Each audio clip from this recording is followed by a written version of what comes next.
Royal, আপনাকে স্বাগত জানাচ্ছি। রয়েল, জানাবেন মালয়েশিয়ার শ্রমবাজার নিয়ে ফের সিন্ডিকেট সক্রিয় হওয়ার অভিযোগ উঠেছে, এমনকি অসাধু এই দুষ্ট চক্রের কারণে অনেক অভিবাসী শ্রমিক নিঃস্ব হওয়ার খবরও আসছে হরহামেশাই।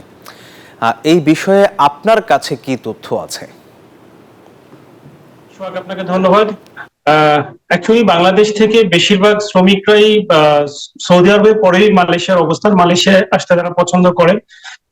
এটা পরিবেশ বিভিন্ন কারণে হয়ে থাকে।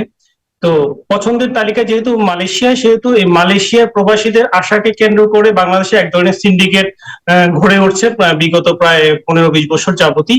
তো এটা বিভিন্ন যখন যে সরকার ক্ষমতা থাকে সেই সরকারের সাথে ওরা লিয়াজে করে কাজটা করে।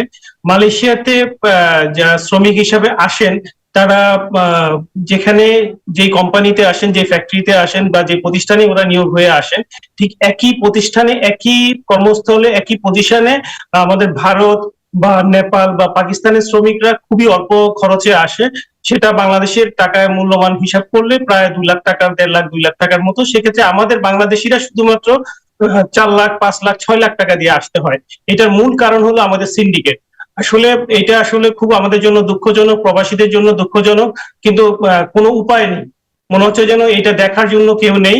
আর মালয়েশিয়াতে যারা এই সিন্ডিকেটের সাথে জড়িত তারাও আসলে এখানে অনেক প্রভাবশালী, বাংলাদেশেও প্রভাবশালী। এটা আসলে কোনো রাজনৈতিক সরকার এর আগে এদেরকে উৎখাত করতে পারেনি। মালয়েশিয়া প্রবাসী যারা আছে তারা চায় এই যে সিন্ডিকেটটা ভেঙে তারা সরকারিভাবে G2G এবং খুব কম খরচে আসার জন্য। আর একটা দুঃখজনক বিষয় হলো তারা যে 5 লাখ, 6 লাখ টাকা করে আসার পরও তারা ঠিক মতো কাজ পায় না। যে কোম্পানিতে 50 জন লোকের দরকার, সেখানে ওই কোম্পানি বাংলাদেশ হাই কমিশনে ম্যানেজ করে সে 500 লোকের অর্ডার নিয়ে বাংলাদেশ থেকে 500 লোক এনে এখানে কাজ দিতে পারে না। তাদের খাবারের ব্যবস্থা নাই, তাদের বাসস্থানের ব্যবস্থা নেই, তারা খুব দুর্বিষহ জীবনযাপন করে। যখন এগুলো বাংলাদেশ হাই কমিশনে ওয়ার্কাররা তো আসতে পারে না, কারণ তাদের পাসপোর্ট থাকে, কাগজপত্র থাকে কোম্পানির কাছে। তারপরও যখন তারা হাই কমিশনে এসে কোনো কমপ্লেন করে, সেটারও কোনো তারা ভালো সুরাহা, কোনো ভালো অ্যান্সার পায়।